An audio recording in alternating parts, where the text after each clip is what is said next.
Hello students. तो आज की वीडियो में हम न्यूक्लियस चैप्टर के कुछ इम्पॉर्टेंट क्वेश्चंस देखेंगे बोर्ड पॉइंट ऑफ व्यू से जो इम्पॉर्टेंट हैं। तो फर्स्ट क्वेश्चन है हमारा, what is meant by nucleus, what are its constituents. Nucleus क्या है? रदरफोर्ड, बोहर, बहुत सारे एटम के मॉडल आए थे। तो हमें पता है कि जो एटम का सेंट्रल पार्ट है, जहाँ पे most of the positive charge है, most of the positive charge is concentrated in the centre of Rutherford's alpha ray scattering experiment है जो हमने पढ़ा था। तो एटम का जो सेंट्रल पार्ट है, यहाँ पे most of the mass and most of the positive charge is concentrated, तो उसको हमने नाम दिया था न्यूक्लियस का। अगर इसको डिफाइन करना हो तो आप लिख सकते हो, it is a central part, it is the central part of atom at which most of the positive charge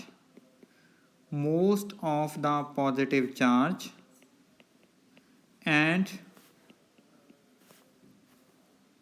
mass is concentrated। Nearly 80% मास यहीं पे होता है एटम का, इज कंसंट्रेटेड।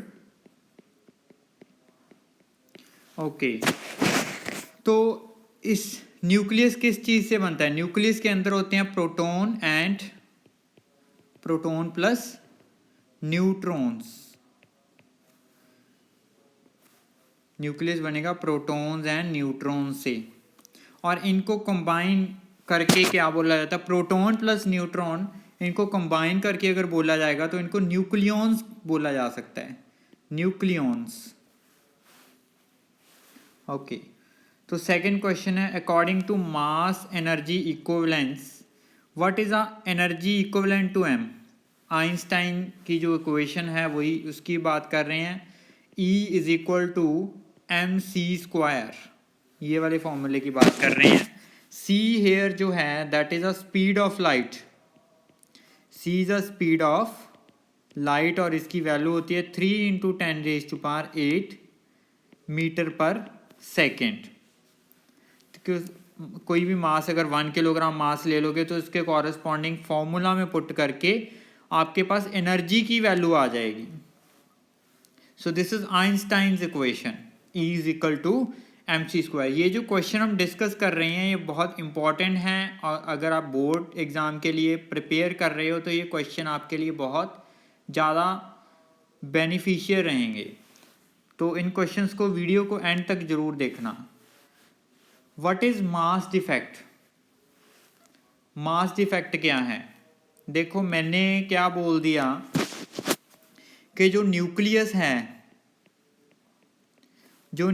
है वो किससे बना हुआ है? प्रोटॉन से और न्यूट्रॉन से। प्रोटॉन एंड न्यूट्रॉन ही है। अगर मैंने बोला 80% से भी ज़्यादा ही होएगा वैसे तो। Most of the mass of the atom is concentrated at the nucleus. So nucleus का मास कितना होना चाहिए? जितना प्रोटॉन, जितने नंबर ऑफ प्रोटॉन हैं और जितना उन एक प्रोटॉन का मास है, प्लस जितने नंबर ऑफ न्यूट्रॉन है जितना एक न्यूट्रॉन का मास है, तो उनका सम करके न्यूक्लियस का मास आना चाहिए। बट क्या है कि एक्चुअली जब हम न्यूक्लियस का मास देखते हैं तो उससे थोड़ा कम होएगा, तो that difference is known as mass defect. Actually अगर मैं किसी एटम को लिखूं एक्स जेड ए, जेड ये है नंबर ऑफ प्रोटॉन्स, और नंबर ऑफ प्रोटॉन जो है that is equal to number of electron, stability. A जो है इसका मास, और ये जेड एटॉमिक नंबर भी बोल सकते हैं आप इसको, एटॉमिक नंबर।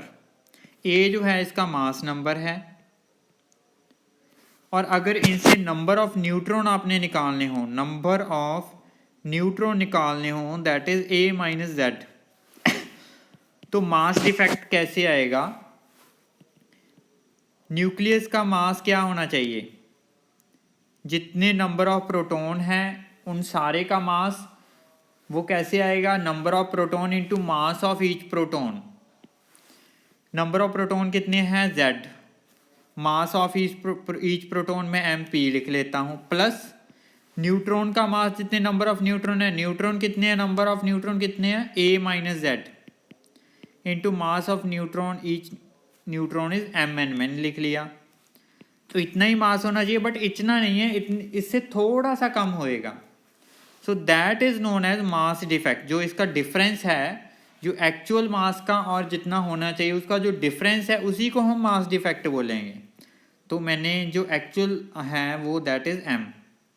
m क्या लिख रहा हूं मैं यहाँ पे, मास ऑफ न्यूक्लियस। और ये जो डिफरेंस है that is mass defect. Next, इसी से रिलेटेड आ गया, कोई न्यूक्लियस है, मास उसका m है और मेड फ्रॉम z प्रोटॉन, उसमें नंबर ऑफ प्रोटॉन कितने हैं z, एंड एक प्रोटॉन का मास m1 लिख लिया, एंड n न्यूट्रॉन, और एक न्यूट्रॉन का मास m2 लिख लिया। तो ये पूछ रहे हैं कि मास डिफेक्ट क्या होएगा उस न्यूक्लियस का। सिंपल है, मास डिफेक्ट कैलकुलेट करना है। मास डिफेक्ट अभी मैंने बताया, डिफरेंस होएगा, किसका difference, number of proton z है into mass of each proton is m1, number of neutron n है और mass of each neutron is m2, minus actual mass कितना दे रहे हैं न्यूक्लियस का, ये m। So this is mass defect. Next,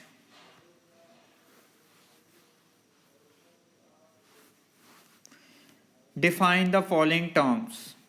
nucleus में कोई ज़्यादा खास, ज़्यादा डिफ़िकल्ट क्वेश्चंस नहीं बनेंगे, इजी चैप्टर्स हैं, एटम वाला, ड्यूल नेचर वाला कोई ज़्यादा डिफ़िकल्ट चैप्टर नहीं है, बट ये स्कोरिंग है क्योंकि 18 मार्क्स का जो पेपर है वो मॉडर्न फिजिक्स से ही आपका बनेगा। तो डिफाइन करना है कि एटॉमिक नंबर क्या है और मास नंबर क्या है। ये तो सिंपल आप केमिस्ट्री में पढ़ते हो। एटॉमिक नंबर अगर किसी एटम को हम लिखें XZA, तो Z जो होएगा that is atomic number, Z is atomic number, और that is also equal to number of protons. Number of protons present in the nucleus that is its atomic number, और number of electron के equal होएगा क्योंकि charge को neutral करना है, that is also equal to number of electrons. Next है, ये पूछ रहे हैं मास नंबर। ए जो है इसका मास नंबर है, ए मास नंबर है। तो आपको पता है कि जो most of the mass atom का कौन बनाएगा, न्यूक्लियस। न्यूक्लियस किससे बना हुआ है, न्यूट्रॉन एंड प्रोटॉन से। तो मास नंबर को मैं क्या लिख सकता हूं, number of protons plus number of, N नहीं आएगा, प्लस नंबर ऑफ न्यूट्रॉन्स। तो यहां से अगर आपने नंबर ऑफ न्यूट्रॉन्स की वैल्यू निकालनी हो, नंबर ऑफ न्यूट्रॉन्स निकालने हो, तो वो बन जाएगा मास नंबर, और ये इधर जाके माइनस हो जाएंगे, that is equal to mass number minus number of protons. Number of neutron, mass number क्या है A, that is minus Z, और हमने पीछे भी क्या लिखा था, A माइनस Z, वो यहीं से आया था। ओके, नेक्स्ट जो है, what are isotopes, isobars and isotones. Isotope, isobar and isotone, इनके बारे में बताना है। आइसोटोप्स,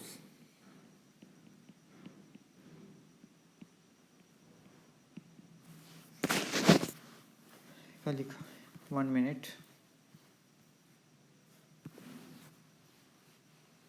ओके, आइसोटोप्स क्या हैं, atoms of the same element, same element की एटम्स जिनका एटॉमिक नंबर सेम हो बट मास नंबर जो है बट डिफरेंट मास नंबर, तो उनको हम बोलते हैं आइसोटोप्स। जैसे आप यहाँ पे देख रहे हो, मैंने एग्जांपल लिखी हुई है आइसोटोप्स की, protium, deuterium and tritium.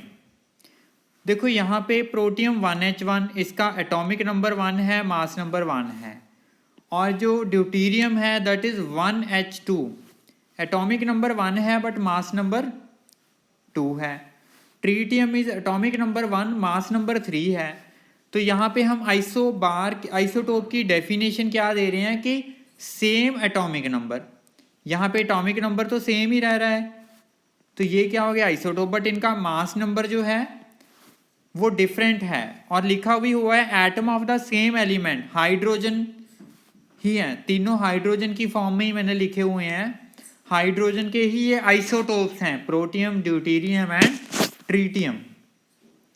Next आ गया हमारा आइसोबार। आइसोबार क्या होएगा, एटम ये सेम एलिमेंट की नहीं होंगे, atoms of the different element, different element की एटम्स हैं जिनका मास नंबर सेम होएगा। आइसोटोप का रिवर्स हो जाएगा, mass number is same but different atomic number, but atomic number different है, तो उनको हम बोलेंगे आइसोबार। जैसे यहाँ पे कार्बन के ही, और कार्बन और नाइट्रोजन का लिखा गया, कार्बन 614, कार्बन 7, नाइट्रोजन 714। वैसे कार्बन 612 होता है, बट कार्बन का एक आइसोटोप और भी है दैट इज कार्बन 614। तो यहाँ पे इसका जो मास नंबर है नाइट्रोजन से सेम हो गया बट एटॉमिक नंबर डिफरेंट है, तो इनको हम क्या बोलेंगे, ये है आइसोबार। आइसोटोन क्या होंगे, isotone atom of the different element whose nuclear have same number of neutron. इसमें कोई एटॉमिक नंबर की बात नहीं करनी, कोई मास नंबर की बात नहीं करनी, क्या होना चाहिए, सेम नंबर ऑफ न्यूट्रॉन्स होने चाहिए but different atomic number and mass number. Atomic number भी डिफरेंट होएगा, मास नंबर भी डिफरेंट होएगा, बट नंबर ऑफ न्यूट्रॉन जो हैं वो सेम होंगे, तो उनको हम बोलेंगे आइसोटोन। जैसे यहाँ पे जो एग्जांपल लिखी गई है 1H3 हाइड्रोजन का जो ट्रीटियम लिखा गया है, this is tritium and this is helium, 24। तो यहाँ पे देखो एटॉमिक नंबर भी डिफरेंट है, मास नंबर भी डिफरेंट है। आइसोटोन में क्या चाहिए, सेम नंबर ऑफ न्यूट्रॉन।